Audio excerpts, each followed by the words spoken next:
I'm delighted to see such a large crowd on such a warm day. A large number of people are out there on the diag, and it's good to know that I just told EJ he should be very complimented by everyone coming here instead of hanging out on the diag this afternoon, but you made the right choice.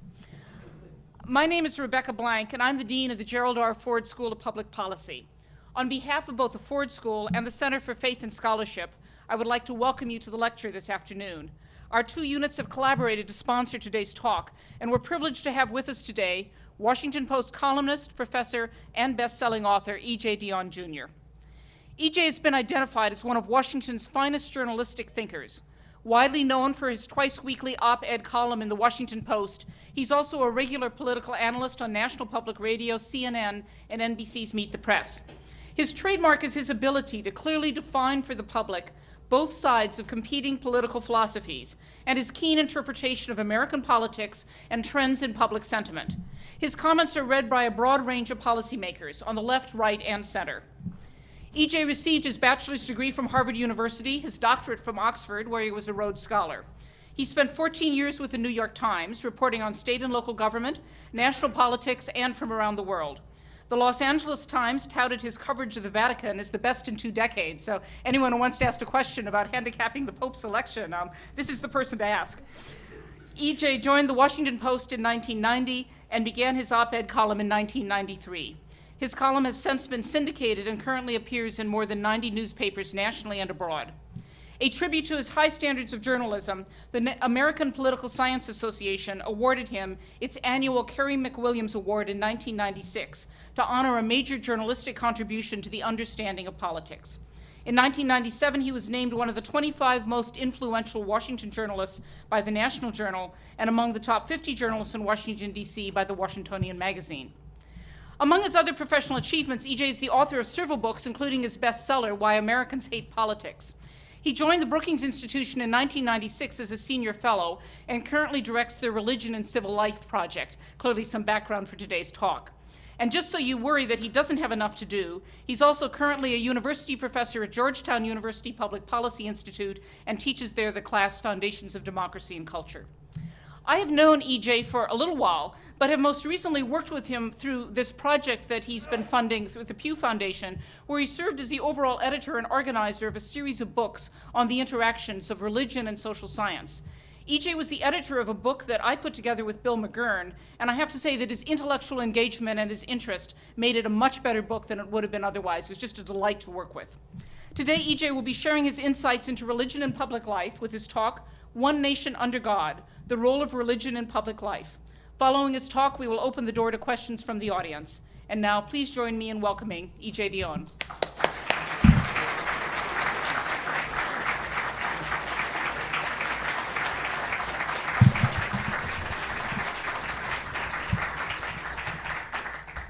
Thank you all so much. And it really, I keep looking outside, and I'll forgive anybody who kind of sneaks out at the back. It was just so kind of you to come today.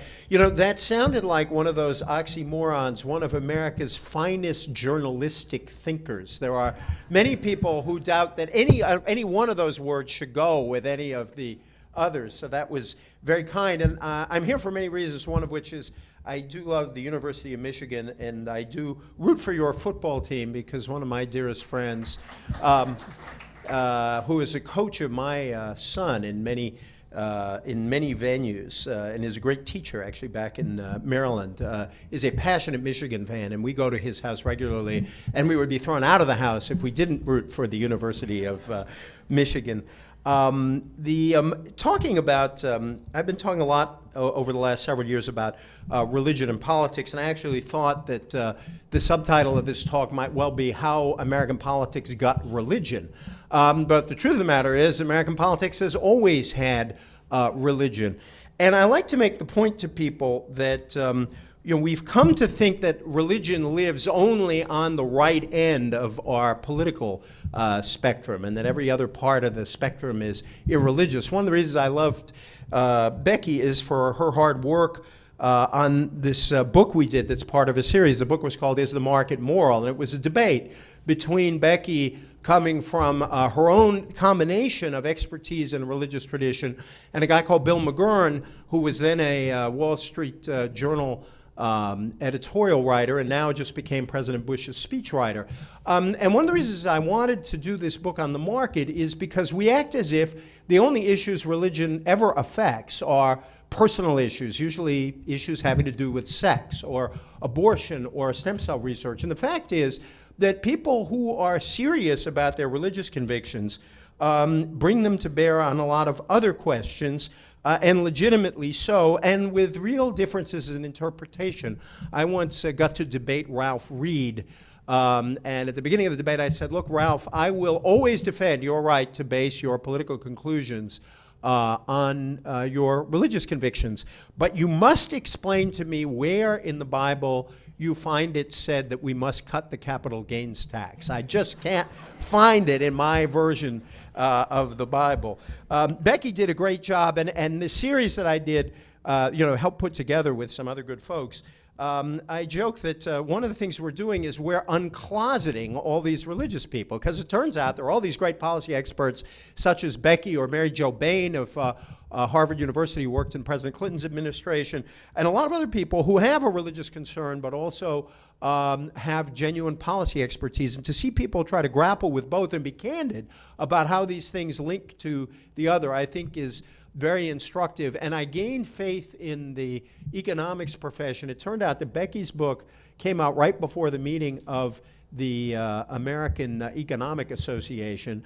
And Brookings brought down what they thought was a huge box, and they sold out the whole lot. So these economists are actually looking for moral guidance from you, Becky. But this point about religion living only on the right, there's the Bishop of Albany, New York, told this story once at a Democratic Party dinner, and it's a story about Mrs. O'Reilly. And Mrs. O'Reilly was 89 years old, and she has always voted straight Democratic. And her son was kind of upscale. Maybe he went to the University of Michigan and got a great education, and he was making quite a bit of money, and somehow or other he was voting more Republican more often than his dear mom. And it sort of bothered him that she really could only find her way to the Democratic side of the ballot. But he would take her to the polls every election anyhow, and he would always ask her the same question, Mom, how are you going to vote? And she would always give the same answer, straight Democratic. And finally one day on the way to the polls, the son looked at her and said, Mom, if Jesus came back to earth and ran as a Republican, you would vote against him. And Mrs. O'Reilly said, oh, hush. Why should he change his party after all these years? And I think the outcome of this recent election may reflect the fact that there are a certain significant number of Americans who believe that Jesus has changed his party after all these years. And that's some of what I want to talk about today. No one knows whom God would vote for, though most religious people do think or hope that the Almighty would come down on the side of their party, their cause, their candidates. With the growing popularity of God Bless You and God Bless America as the standard close for all political speeches, and that, by the way, is a relatively recent innovation, it seems that an increasing number of candidates are devoutly wishing for divine endorsement or at least assistance. But the fact that God's political intentions are not easily discerned does not stop mere mortals from speaking with great certainty about the meaning of religion and politics and holding a great many prejudices on the subject as well. Consider the claims made all the time. Religious people are conservative. Liberals are hostile to religion. President Bush talks more about religion than other politicians. Democrats just do not know how to talk about God or invoke the scriptures.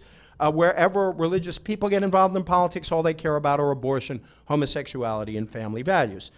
Now, consider the following from a president of the United States who found St. Paul's letter to the Ephesians an excellent guide to public policy. And I'm quoting the president here. Ephesians says we should speak the truth with our neighbors, for we are members of one another. I believe that. I think that is the single most important political insight or social insight in the Bible. And I think it is what should drive us as we behave together. And then he got to the compassionate God talk. Is my destiny caught up in yours, he asked? Are we part of the same family of God?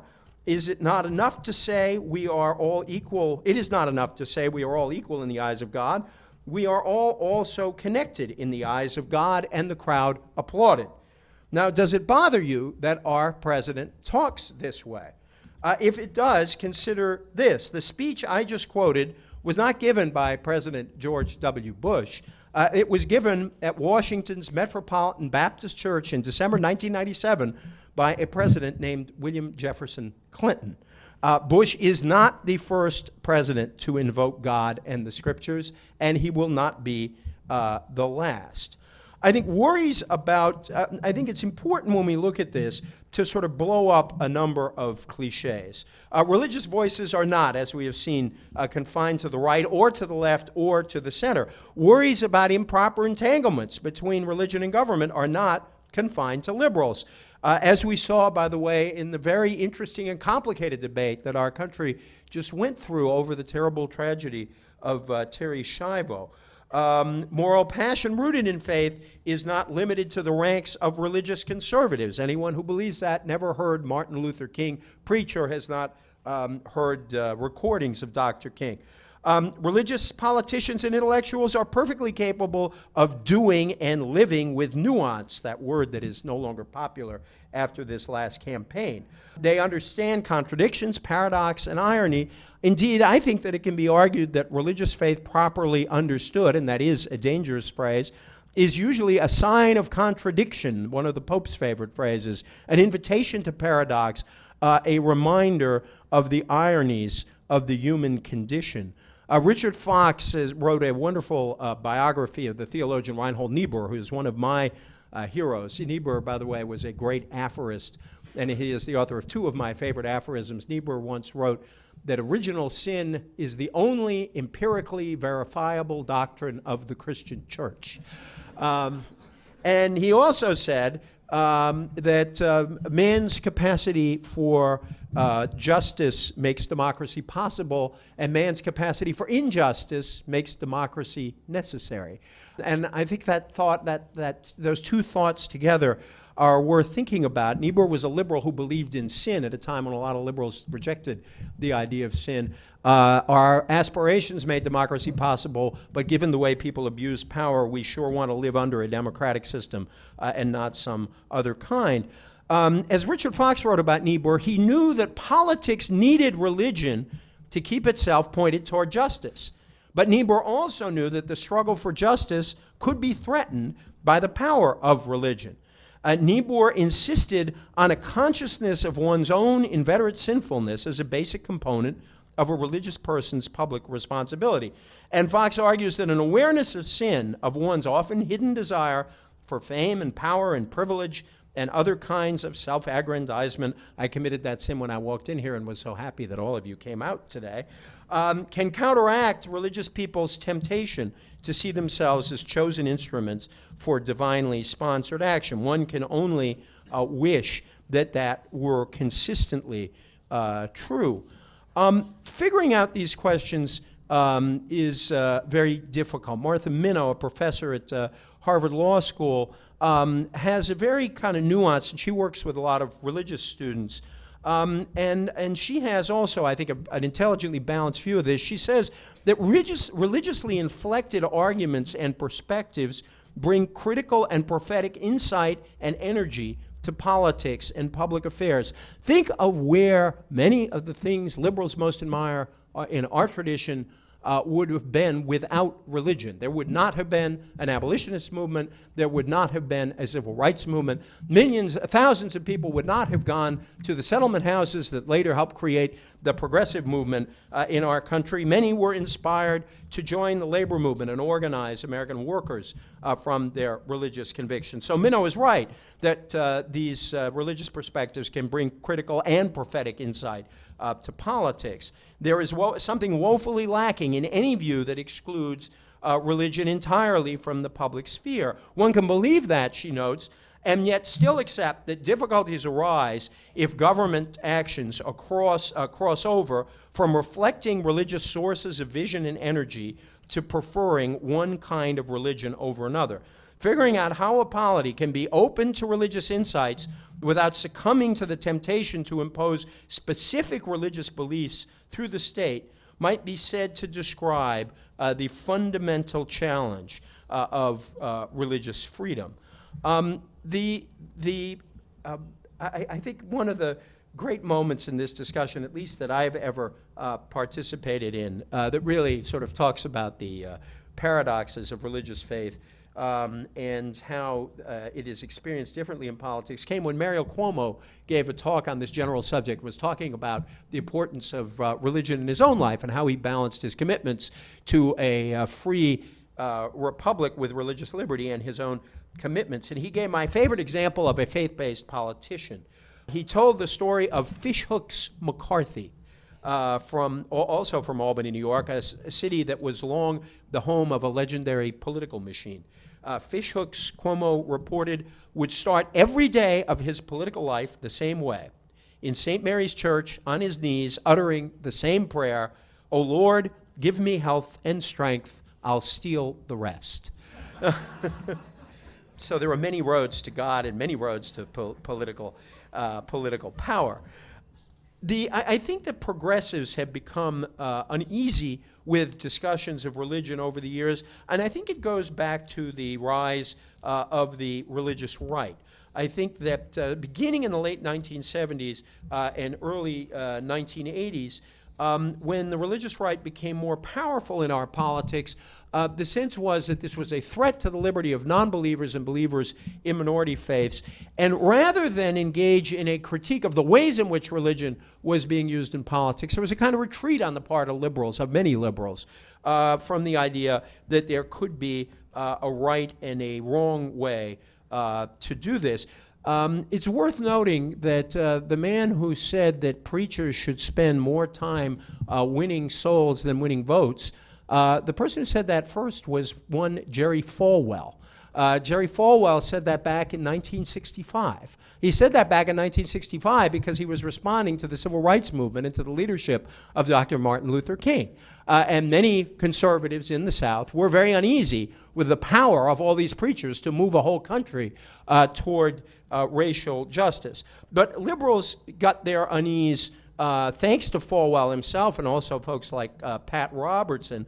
And yet I think there's a whole new wave in this discussion and a new wave in politics where liberals are beginning to rediscover their roots. Michael Kazin is a professor at Georgetown who's working on a biography of William Jennings Bryan. And Bryan, Kazin notes, really demonstrated how important religious commitment is and has been to social progress. Most of us remember Bryan from his fight with Clarence Darrow and the famous movie made about the Scopes trial. And a lot of people today write Bryan off as some kind of odd fundamentalist, except people in the fundamentalist community who didn't think that was odd at all. It's worth noting two things. One is that Bryan's opposition to Darwin came in part because he was opposed to a rising theory at the time known as social Darwinism.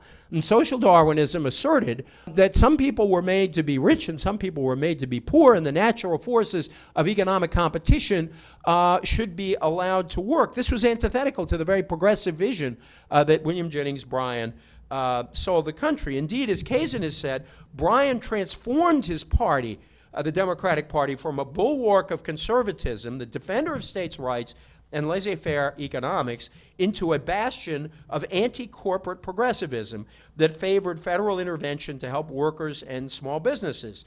Underlining his stand, Kazin goes on, was a simple, pragmatic gospel. Only mobilized citizens imbued with Christian morality could save the nation from predatory interests and the individuals who did their bidding. And the left, Kazin has declared in a sentence that I think all of us need to think about, the left has never advanced without a moral awakening entangled with notions about what the Lord would have us do. Or take Paul Begala, an architect to Bill Clinton's victories in 1990s and the staunch liberal of recent Crossfire fame. He too is uneasy with how progressives treat religion and how everyone treats those who are religious and liberal. My friends in what the media calls the religious right sure know how to fight. but too many religious progressives do not. And what is worse, the very phrase religious progressive is seen as an oxymoron like jumbo shrimp or compassionate conservative, because much of the left is too secular and anti-religious. Jeff Stout, a great philosopher, is religion a conversation stopper in politics? Stout insists that it is not. And Stout is someone who very much insists that religious people cannot impose their religious will on others in a free society. He argues that it is possible to build democratic coalitions, he says that with a small d, including people who differ religiously, and to explore those differences deeply and respectfully without losing one's integrity as a critical intellect. I'd like to tell you the story of the Tale of Two Methodists, because I think the Tale of Two Methodists reveals how we might consider this question in our politics and realize that this question of religion and politics is complicated. The two Methodists I have in mind are called George W. Bush and Hillary Rodham Clinton. Both of them were on the ballot in the 2000 election. And they really represented two very different sides of the history of religious engagement in American politics. On the one hand, there is a concern for the common good embodied in an economically progressive or social democratic or New Deal view that emphasizes the social and structural causes of poverty and inequality, and the social responsibilities that fall on all of us to heal them. On the other side, there's the view that also sees a common role, communal role in resolving poverty, but often locates that role outside of government. It highlights the importance of the individual, personal transformation and conversion, and says these are the essential elements in curing social ills. In keeping with President Bush's version of Methodism, let's call it compassionate conservatism, it often sees the causes of poverty in individual shortcomings or failures, rather than in social or economic injustice. The emphasis is on drug addicts who must free themselves from dependency, former offenders who must transform their hearts, parents who need to learn to be more loving and responsible toward our children. What we see here is a communal language put to the service of what is, in the end, a serious but highly individualistic way of solving social problems. Let's take as an example Bush's very strong words from his first inaugural address. He said, and I quote, "In the quiet of the American conscience, we know that deep and persistent poverty is unworthy of our nation's promise, and whatever our views of its cause, we can agree that children at risk are not at fault." Now, so far, he has everybody with him around the table, seated from left to right. And then Bush went on to say the following: "Abandonment and abuse are not acts of God. They are failures of love. And the proliferation of prisons, however necessary, is no substitute for hope and order in our souls." Now, given the president's record on law and order issues, it's moving to hear him even bring up the proliferation of prisons as a problem. And yet what's important here, I think, is where he locates the cause of these social difficulties. Abandonment and abuse are the problems that these poor children face. Hope and order in our souls is the solution to the problem of criminality. Whatever this is, it is certainly not the old social gospel, and it is not the New Deal. Now, take the case of Mrs. Clinton. We know that her emphasis lies elsewhere. It takes a village to raise a child, she said. The title comes from Africa, but it might as well have arisen out of the social justice tradition in Methodism and in many other faiths. And of course, Mrs. Clinton's view of the village encompasses not just families and churches, but also the government itself. She has spoken often of the government's obligations to universal health care, education, family leave, income supplements, and child care. Now, I hope you'll forgive me my digression here on Methodism, but I think these two traditions have a very great deal to teach us about our contemporary situation. First, and I keep coming back to this, it's important to say that in contemporary politics, the words religious must not always be associated with the words right. And I think my friend Mrs. O'Reilly would confirm that. I also think that what this story shows is that two traditions that in Methodism and in our religious traditions that used to come together are now separated from each other. That the idea that self-improvement and social improvement, that social change and self-improvement could go together, is very deep in our tradition. Yet somewhere, I think in the 60s and 70s, these traditions were bifurcated, and people opted either for self-improvement or for social improvement. We forget that the last political cause that united evangelicals and mainline Protestants was prohibition. And a lot of the people who supported prohibition were people who were themselves social reformers who really wanted to radically transform economic structures as well as people's lives. Now, I have to say that anyone who knows me knows that I am no fan of prohibition. I do hope that when we have dinner, it'll be possible to have a glass of wine or something. And that one of my favorite political slogans is Roosevelt and repeal, right on both counts. But I think it's important to recognize that these two traditions have separated and have given us a peculiar view of politics and the engagement of religion in public life. What is all this commotion about? I believe the current moment is best understood as the third stage in our great national debate over religious liberty. The first stage is what you might call a period of white Protestant hegemony, and it lasted well into the 20th century. Now, Protestant hegemony sounds like a terrible, big, negative phrase, and I don't mean it that way at all. American Protestantism, in fact, deserves credit for helping shape our heritage of religious liberty. But it is a fact that Protestantism did much to shape the national character and our nation's identity to the point where American Jews and Catholics and Muslims and Sikhs and atheists, too, are more than a little bit Protestant if they are American. That's something my friends in the Vatican used to note with some frustration about American Catholics when I covered the Vatican in the 1980s. Our nation drew on this shared Protestant spirit to connect people to one another and to the institutions of their common democracy. Lincoln's second inaugural address may be the finest statement of this shared religious identity. If not everyone shared in the identity, everyone did more or less identify with the institutions it upheld. And it is, as I say, one of the great virtues of American Protestantism that it underwrote toleration and liberty. It was that very commitment to religious liberty that allowed Catholics and Jews and then Muslims and Sikhs and many others to settle here and ultimately unsettle Protestant dominance.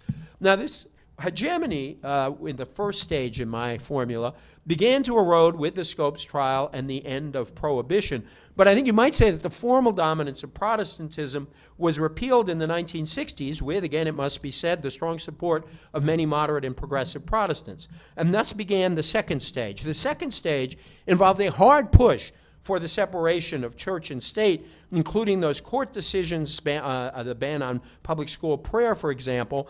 And I think it's no accident that all this occurred as the country was coming to terms with its historic treatment of minorities. John F. Kennedy's election as president marked the full entry of Roman Catholics into the mainstream of American civic life. The civil rights movement sought to right historic wrongs done to African Americans. The era swept away long-standing barriers to Jews, brought the effective end to restrictive covenants. It led to new movements to defend the rights of immigrants from Latin America, Asia, and the Caribbean. All this brought the pervasively white and Protestant ethos in government-financed institutions and society into question.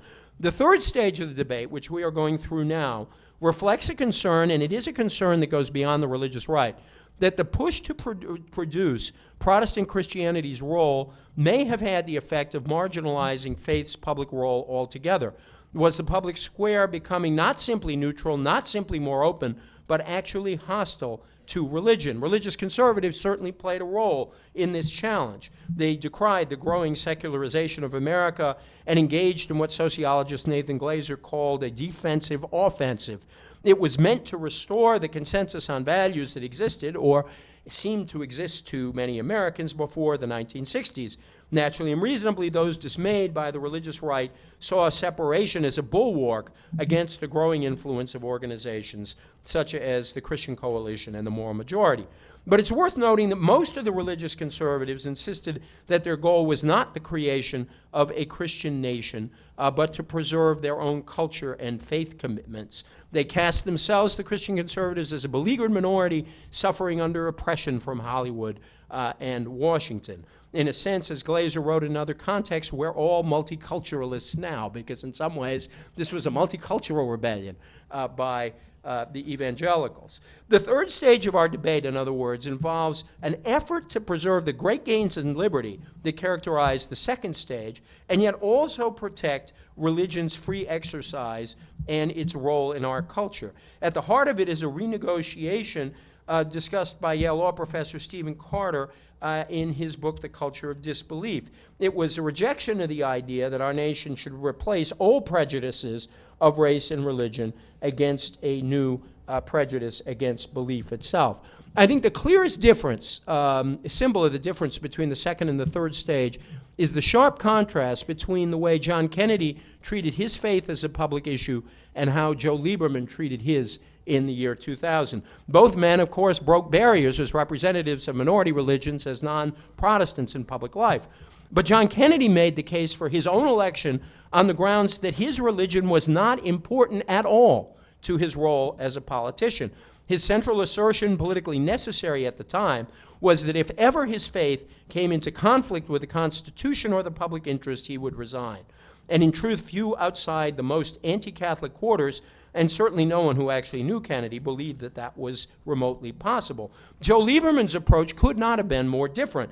He praised God in public. He thanked God for his new public role. He spoke at length about the importance of faith and about the legitimacy of a politician using his or her faith in the public arena.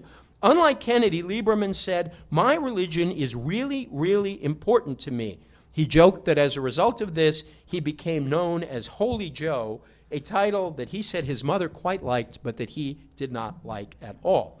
Now, notice something else here. In order to win acceptance from Protestants, especially evangelical Protestants, it was absolutely essential for John Kennedy to play down his faith. But when Joe Lieberman played up his faith and spoke of God, it was often said that he was doing so, doing exactly the opposite of what Kennedy did, in order to reassure and win over those very same groups of evangelical Protestants, or perhaps their children and grandchildren. In Kennedy's time, the fear to be addressed was that a politician was not Protestant. In Lieberman's time, the fear to be addressed was that a politician was not religious enough. Thus, a characteristic difference between the second and third stages. What I want to do is turn to just a few pieces of polling evidence, and then I want to close with a discussion of one of my favorite movies, and I'll let you wait and discover what that movie might be and why that might be the case. In the first place, I may worry about this less than some of my fellow liberals do, because I think there is a deep common sense among the American people, within the American people, on this question of religion and our public life. There is also, you might say, a sensible ambivalence on the part of the American people. A joint study that we did at the Pew Forum with the Pew Research Center asked the same group of people two questions a couple of years back, and I paraphrased them here. The same sample was asked if they would prefer to have someone who was a person of faith as president. They were also asked if they thought it wrong for politicians to talk too much about how religious they are. Same people, 70% wanted a president with strong religious beliefs, and 50%, which means quite a few of those 70%, disliked it when politicians talk too much about their religiosity. Now, you might ask how Americans will know that a politician has religious beliefs if they don't want him or her to talk about them. But that finding is a lovely indicator of the torn mind and conscience of Americans when it comes to religion and public life. We respect and admire religion and its influences, and we worry about what can go wrong if its role is too public, or perhaps more correctly, public in the wrong way. This conflict is carried out on a very personal level, too. In his book, Bobos in Paradise, my friend David Brooks, whom I often argue with on the radio, popularized the wonderful term flexodoxy to capture our ambivalence. Many Americans want to be moral. They want the moral and spiritual certainty of orthodoxy, but being Americans and being of our time, they want their orthodoxy to be flexible. They want its orthodoxy, but not without its rules against women, or perhaps against birth control, or against whatever it is they happen to be for, thus the popularity of flexodoxy. Now, because of this very American embrace of flexodoxy, I am less worried than some about the new engagement of religion in public life. It does seem to me to respond to genuine changes in American life. In its revised form, it reflects the nation's commitment to pluralism, and it reflects, I believe, not just the rise of the religious right, but the reinvigoration of moderate and progressive groups and denominations. I think there is a terrible misreading of these religious questions in a lot of our analyses of the 2004 election. And I think we liberals, and I say that as a we, were almost too eager to ascribe the result of the election to a group of people that liberals often wrote off as religious fanatics out in the country who didn't understand anything about the part of the country they didn't live in. And I think that was a mistake. It was, first of all, it was a mistake on a practical level. It is entirely true that people who attend church more than once a week voted overwhelmingly for President Bush, 64-35 over John Kerry. It is also true that those who never go to church or synagogue or other religious services voted for Kerry, 62-36%. But if the largest number of Americans who occupy the middle split their votes almost equally between the two candidates. More to the point, where did President Bush make his gains over the last election?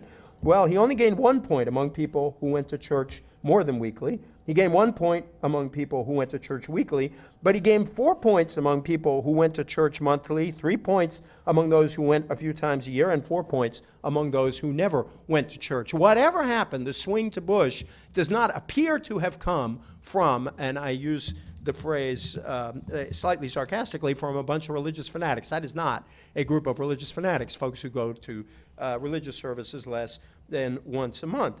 It was said that moral values was the dominant issue in the election. Well, yes, the largest number of Americans answering that exit poll, 22%, listed moral values as the reason they voted. Now, first of all, I ask every audience I ever talk to this exit poll question about, this exit poll question, I want whoever voted in this election on the basis of immoral values, please raise your hand.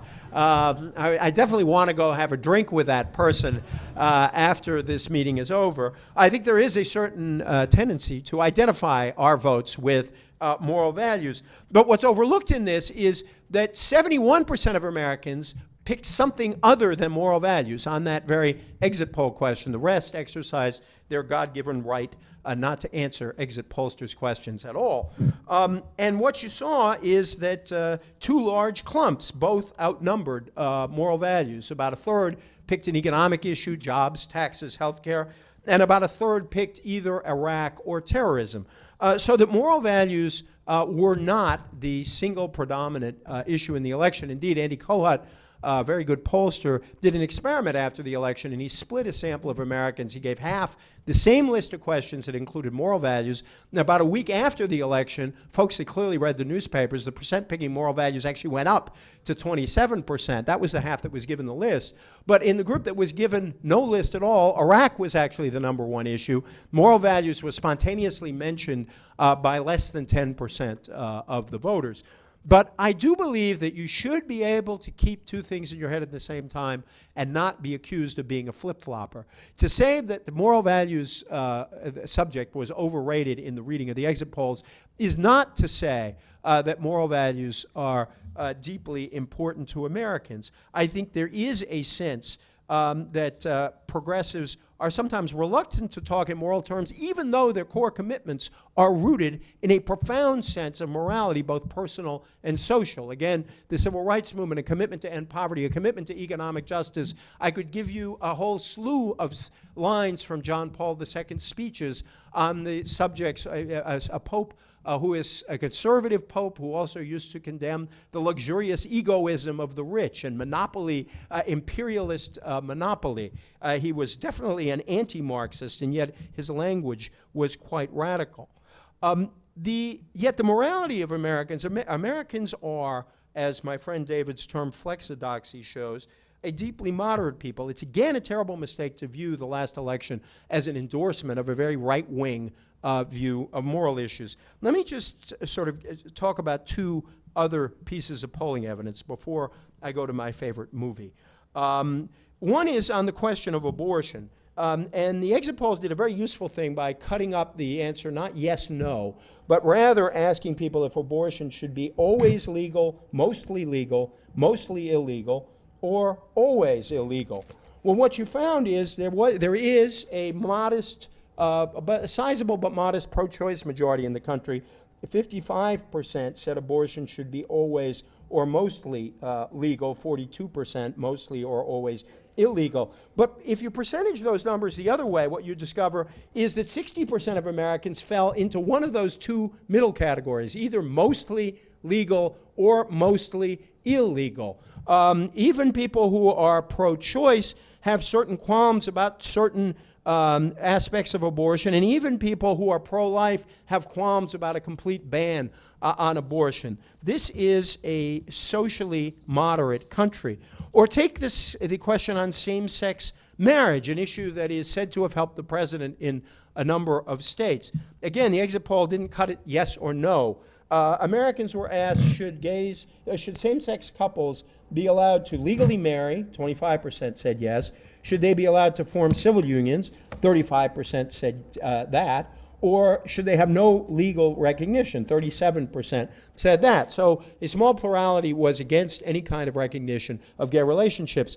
But if you want to judge, and this is, by the way, a lesson in how you can lie with polls if you really want to, if you combine those who say that same-sex couples should either be able to legally marry or form civil unions, it is entirely accurate to say that 60% of Americans favor some form of recognition of same-sex relationships. On the other hand, if you take civil unions and those who oppose gay marriage altogether, that is, all the people who didn't check the box legally marry, you can say that 72% of Americans are opposed to gay marriage. Both of those statements are true. I think they reflect our ambivalence, and I think one of the problems with journalism and with the way we talk about many of these questions is that we don't ever speak to that ambivalence. We don't speak enough about the complexity of people's moral views. And I think, by the way, that is why so many people were surprised, again, by the country's response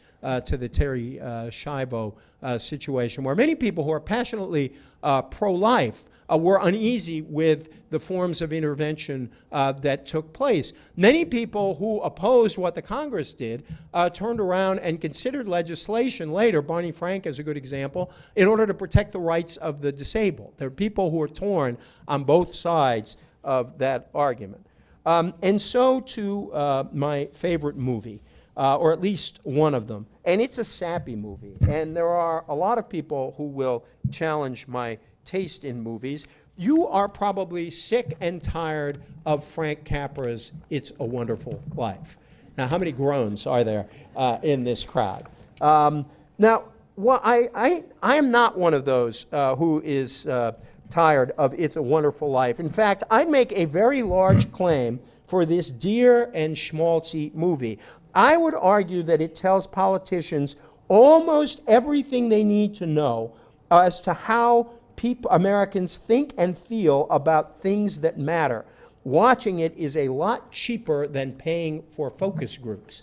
And if you wonder why it's on television every Christmas, I think that would suggest, I would argue that that is evidence that I am right, that this is a useful focus group. Now, as I suspect most of you know, It's a Wonderful Life is the story of George Bailey, played by Jimmy Stewart. Bailey is a small-town guy desperate to leave and see the world. He never makes it. He stays in Bedford Falls, runs his family's savings and loan, while his brother wins glory in World War II.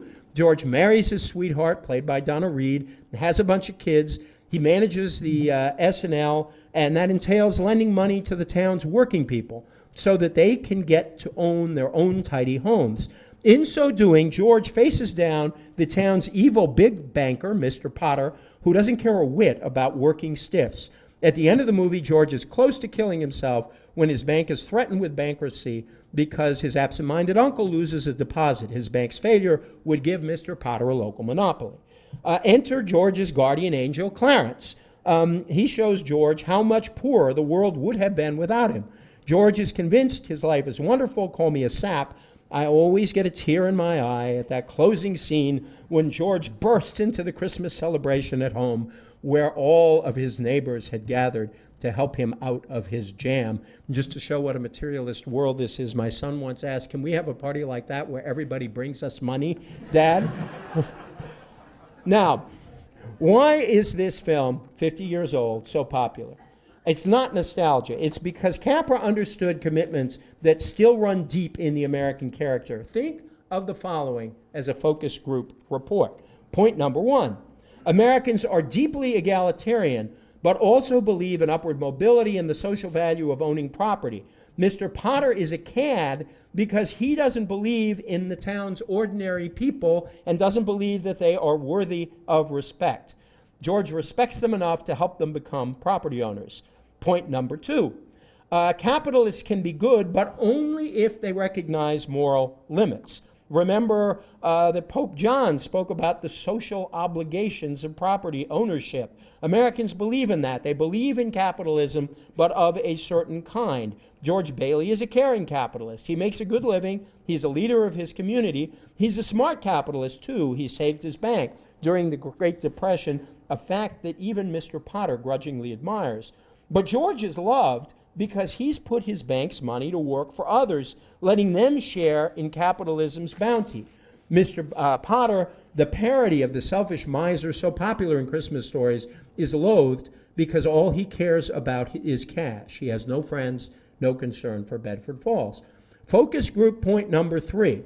These commitments to egalitarianism, to upward mobility, to property ownership, and to capitalism within certain limits are important because they underwrite a set of values. When Clarence shows George what life would have been like without him, he shows him a Bedford Falls renamed Pottersville that had been turned into a honky-tonk gambling town. Rackets, drunkenness, prostitution, and meanness have replaced the quiet warmth of a real community. Proud working people George knew have become sullen, angry, resentful, robbed of the chance to rise and to own their own stake. By showing life with and without George Bailey, Capra shows us 2 alternative social systems and shows us which one works. He shows us that social justice and good values go hand in hand. Focus group point number 4, Americans love family values, but they do not like harsh condemnations of those who don't live up to them. Recall that George has the perfect, loving family life, but he risks scandal by lending money to an old friend who has become, in the phrase of those days, a bad girl. The movie clearly shows that George did the right thing and that it is the blue-nosed scandalmongers who are cheap and tawdry. Shocking as it is, there are people who object to this movie. A feminist friend who likes it nonetheless insists that it has a gender problem. Donna Reed plays Harriet to Jimmy Stewart's Ozzie. Some staunch capitalist friends of mine think the depiction of Mr. Potter is a twisted parody of how capitalism really works, and many object to the romanticization of small-town life. I say balderdash. At heart, this is a New Deal movie. It is the ultimate communitarian movie. Michael Barone has written that the New Deal created not only politics, but also a culture, a set of values and stories that shaped America. The enduring popularity of this movie shows how this culture shapes us still, and good for us. It seems to me that those of us who are progressive and those of us who care about fighting for moral values that we believe in need to recall that a successful politics is not just about politics. It is about a culture. It is about a set of values. Yes, it is about a set of moral values. We should not be ashamed of that. We should try to build them up. And we should just think, when we're in doubt, about George Bailey. Thank you very much.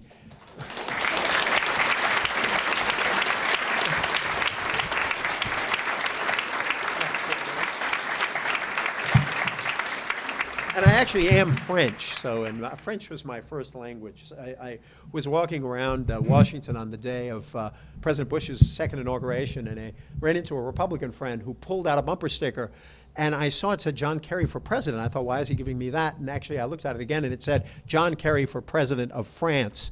And I said, as a person of French extraction, I'm the only person who would take that as a compliment that you gave it to me. So I'd be glad to entertain questions on any topic. The gentleman up front here. One of the questions I have when you begin to point up the notion of ambiguity is, are you getting at ethical dilemmas and our inability to deal with ethical dilemmas?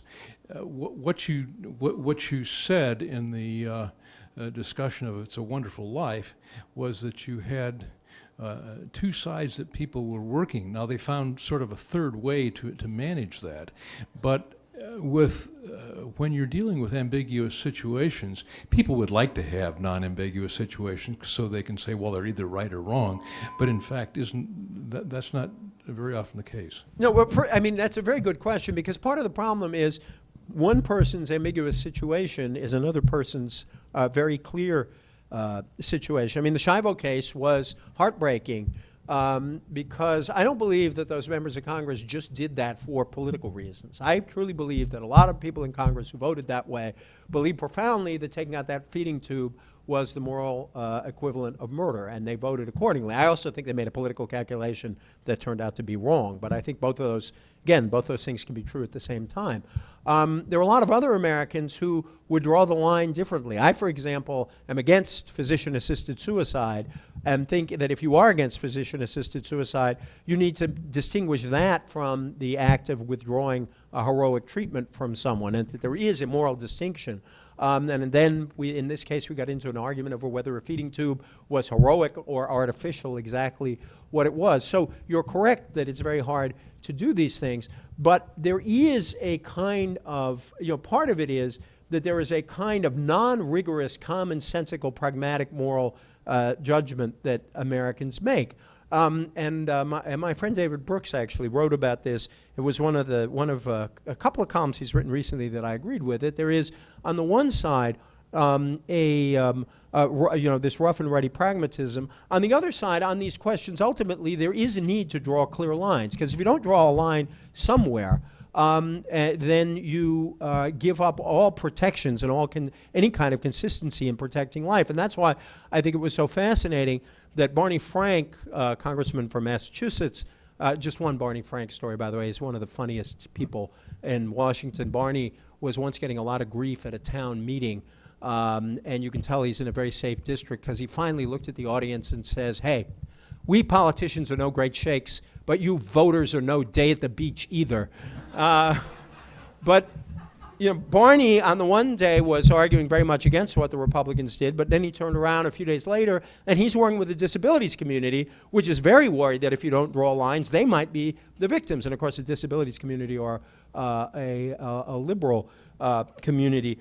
I think on a question like abortion is a good example of where an extended democratic debate might have settled on a solution which could have been philosophically unsatisfactory but practically possible. What in Europe, where this question was settled not through the courts but through a political process, the law on the whole, with a few exceptions, tends to be that abortion is legal in the early stages of pregnancy, illegal in the late stages, and countries debate over whether to draw the line. In Britain, there's a debate right now over whether it should be 20 weeks or 24 weeks. Now, if you're right to lifer, that's an unacceptable option, and I respect that view. At the moment, many pro-choicers are reluctant to allow any restrictions, all the way down to the end, although I think most pro-choicers in their heart of hearts really don't believe in third trimester abortions except in extreme cases.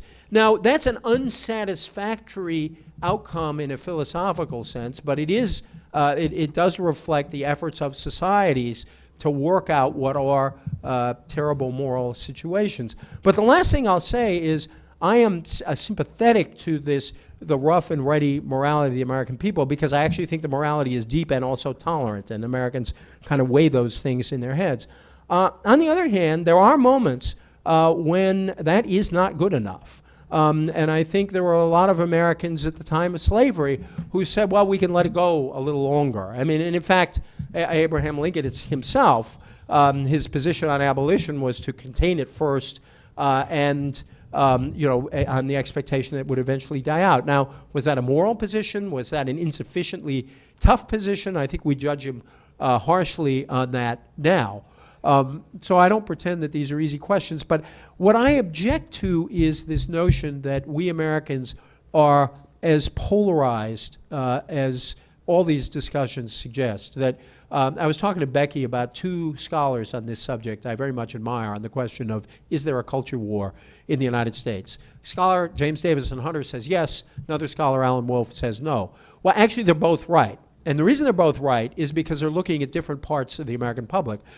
James Hunter tends to focus on each end, the most secular Americans and the most religious Americans. So if you compare those groups, there is a culture war in America. Their values are very, very different. The story is told of the man in Oklahoma who is a very religious person who sees, a picture of a nightclub in New York at down below the village at 3 o'clock in the morning and says those people are crazy. And then the man in New York, who looks at a picture of people speaking in tongues in a church in Oklahoma and says those people are crazy. I mean, there is this misunderstanding at those ends of the spectrum. Wolf has a different view because he's looking at the vast number of Americans, probably 60 or 70%, who fall somewhere in that flexodox middle.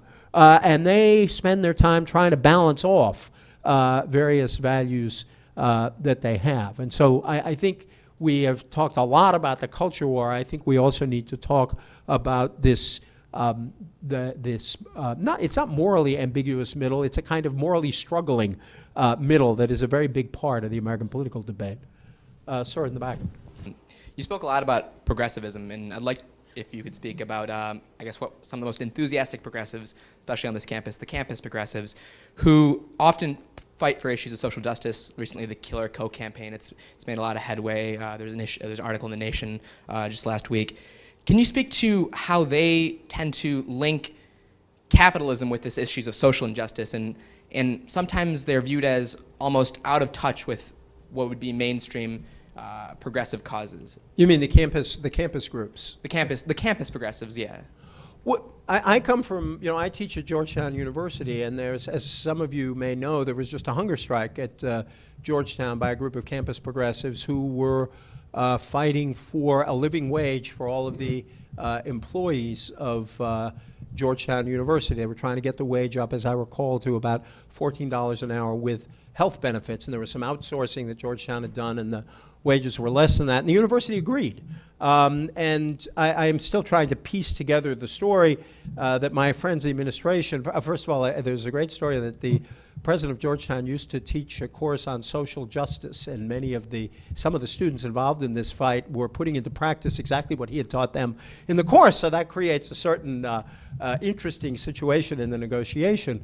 And that's a case of a campus movement that was very closely integrated into a larger social justice movement. They worked a lot with the trade unions. One of the demands of the students was that unions be able to approach employees without being infringed, without having their rights to approach employees be infringed upon. It seems to me that is a case, a case where a campus movement is well integrated. I know absolutely nothing about the Coke campaign, I confess. I do read The Nation, but I hadn't seen that article. And the last thing I want to do is spout off on a subject that I know absolutely nothing about. I have enough trouble on subjects I supposedly know something about.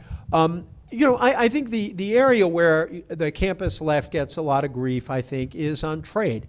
And I think I describe myself as neither a purist. I'm a pragmatist on trade. I don't think anybody really is a pure free trader except possibly Becky Blank here, but I'm not even sure she is a pure free trader. I think we all we have always in our history made some judgments that fall short of free trade. On the other hand, I am not of the view that stopping that there can be a kind of shutdown of trade. I wish we could protect all of these American jobs we're losing. I come from a textile town where we lost virtually our whole, we've lost two industries over several generations. First, the cotton industry, and then the shirt and dress industry. And I do think liberals and conservatives who are for free trade do not spend enough time addressing what happens to the people who lose those jobs. They're made promises that their lives will be made better, they'll get transition help,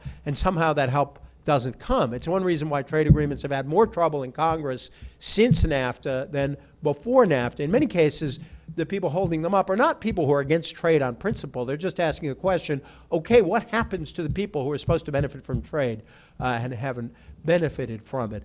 I guess the other area where I would probably take issue with some on the campus left is not so much on the Iraq War, but on where one might base one's critique on the Iraq War, how one might respond to terrorism. Even though he sold a whole lot more books than I probably ever will, I really take issue with a kind of Chomskyite view of foreign policy. I am, if you will, a more traditional liberal on foreign policy than, Chomsky is obviously not one of those. I think America has shortcomings. I guess I just don't see us as, I think this is fair to Chomsky, I don't see us as being as evil as Chomsky paints us as. I just don't take that view. And it's not because it's not a politically popular view, which it isn't. It's not because I worry about winning or losing election. I don't have to worry about elections. I actually think it's a wrong view of America. I think America is a much more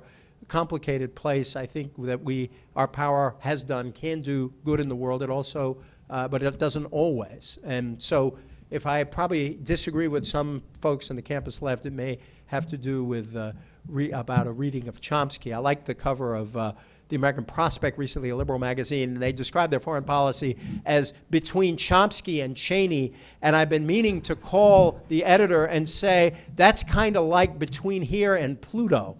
But it gives you a lot of room. You can fall. You have a lot of room to fall in. Who's got the, sir? I very much accept your main thesis that people of religious conviction have every right to bring views derived from those convictions into judging political issues. There's another side to this whole debate, though, that you haven't spoken of very much, and that is the new effort by religious majorities to cross the line of separation between church and state. One very recent example locally, 2 weeks ago, the Michigan House of Representatives, by a 2-to-1 vote, voted to post the Ten Commandments in the Capitol building. Those of you who may not have read the Ten Commandments lately, they're not simply a benign document. They exclude a whole lot of people from our polity in terms of the adherence to them, and they contain some notions like the earth was created in 6 days, like the sins of the fathers shall be visited on the sons down to the third and the fourth generation, and 6 of the Ten Commandments are, in the context of the Old Testament, punishable by death. So I, for one, am not in favor of seeing this document posted in the Capitol building, and I also resent the intrusion of the breach of the wall between church and state that movement represents. I think we should agree on a compromise where we would post only the ones directly relevant to the legislature. Thou shalt not steal and thou shalt not bear false witness, and we'll leave the others. That's a generic comment on legislatures. In fact, just a funny story. I used to cover the state legislature in New York, and at the end of the session, that was a split legislature. You had a Republican Senate and Democratic Assembly. And at the end, you would have the most bizarre trades possible, because Democrats would be interested in some kind of bill usually to benefit a lower income or an urban constituency, or probably some odd constituency that had given them money. Republicans would have a completely different set of interests. Both bills would pass because, in these peculiar trades. And I learned the real story of Moses getting the Ten Commandments. This is the Albany, New York, or state legislature version of the Ten Commandments, which is Moses meets with God, speaks with him for a while, comes down from the mountain and says, well, I got the milk and honey, but I had to cave on adultery. That's the story of a lot of legislatures. But anyway, I am worried about this Ten Commandments issue now because it strikes me that there's a kind of new an in-your-face aggressiveness. And I think that people, what we've got here is this escalation of aggressiveness. I think religious people have had, and let's just say conservative religious people have felt that there was an effort more and more to shove out any public recognition of religion. So now they're coming back with a new set of displays. The oddest thing is, where a lot of these Ten Commandment displays came from? They came to us courtesy of Hollywood. And they were set up to promote the movie The Ten Commandments back, I guess, in the 1950s. So this is a case where Hollywood and the religious conservatives are, to their great surprise, on the same side. So that, I don't think we want, no one is particularly talking about taking, In God We Trust off the currency. What troubles me is the in-your-faceness about it. There was the same debate over, there was this funny debate around Christmas time this year about not saying Merry Christmas to people who aren't Christian. And it's very funny. This is in the "Are we a great country or what?" category, because my colleague Charles Krauthammer, who is Jewish, wrote, "I don't understand these people who take offense. What is wrong with people saying Merry Christmas to somebody who's Jewish?" And then he closed his column, "Merry Christmas." I am a Christian, and I wrote a column saying, why is it Christian to offend somebody who is not Christian by saying Merry Christmas? What is the point of offending them by doing that? And what worried me about the sort of the aggressive Merry Christmas is it's a kind of in-your-faceness on these issues that offends and does potentially create, ultimately creates constitutional problems. Last thing is, for those who say that we're, an insufficiently religious country, consider that we are almost certainly the only country in the world that had a court case over whether a prayer could be said at the beginning of a football game. If you remember that Texas football case. And I can't decide whether this says how important religion is in our culture or how important football is in our culture. Who's got the mic?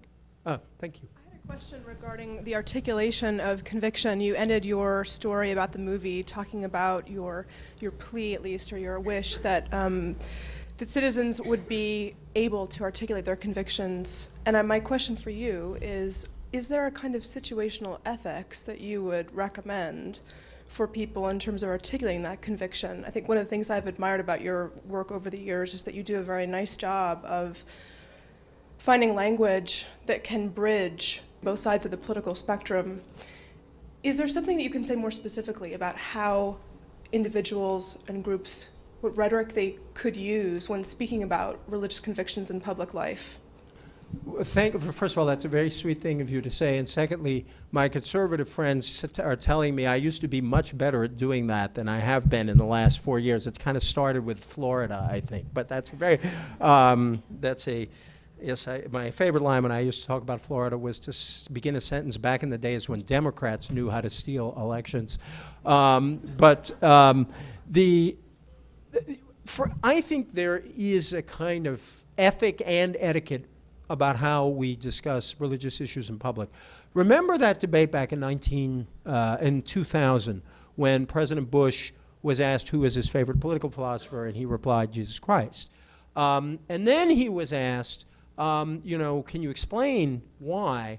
And he said, it's a very personal experience. If you haven't had it, you can't quite understand it. I'm paraphrasing, but that's roughly what he said. Now, an evangelical friend told me that I was wrong in sort of holding him to account for the second answer because there is a kind of way in which an evangelical would talk about a personal experience of God like that. But it seems to me that it is absolutely legitimate for President Bush to say Jesus is his favorite political philosopher, presuming that it's true, and it's possibly true. And that indeed, as a citizen, I would like to know who someone's favorite philosopher is, where they draw their moral and political inspiration. I always thought the second answer was not acceptable. And the reason it's not acceptable is because I believe that when you enter the public square in a free and pluralistic society, your convictions can't be based on your own religious convictions, but you must be able to explain your position in terms that are accessible to people who do not share your faith. For example, I am absolutely certain that my views on poverty, I'm a kind of liberal on poverty because I am a Christian. I'm sure those things are linked, and that's true. Many people who are Jewish have a very strong sense of social justice that comes out of both experience and the Scripture. But I don't think it's acceptable for me to tell you that you should pursue a public policy on poverty because I think the Bible tells you to. I have an obligation to explain to you in terms accessible to you, and if you're secular, in secular terms, why that is a good public policy for all of us. And it seems to me that is the kind of rule we should follow as a way to begin this conversation. The other one is just let's get rid of bigotry. I don't like bigotry that says that somebody who is secular or an atheist is automatically a bad person. I wrote a column last year where I drew it from a headline in the New Republic, and the lead was "God Bless Atheists." And the argument was that atheists are extremely important to believers because atheists challenge believers in a fundamental way. In a sense, atheists take the question of belief as seriously as believers do.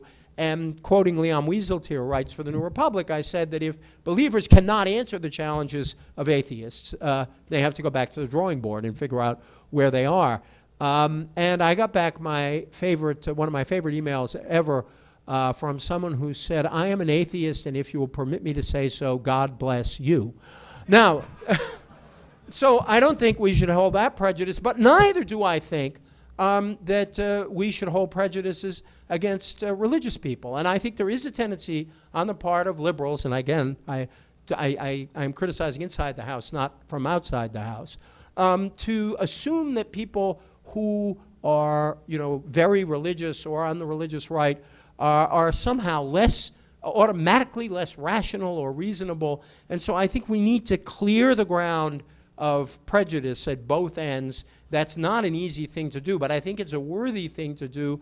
And I think above all, anyone who uses the term liberal should want to fight every kind of prejudice that they confront. Thank you. We're out of time. I want to hope you join all of me in thanking EJ for being here. Thank you. Thank you very much.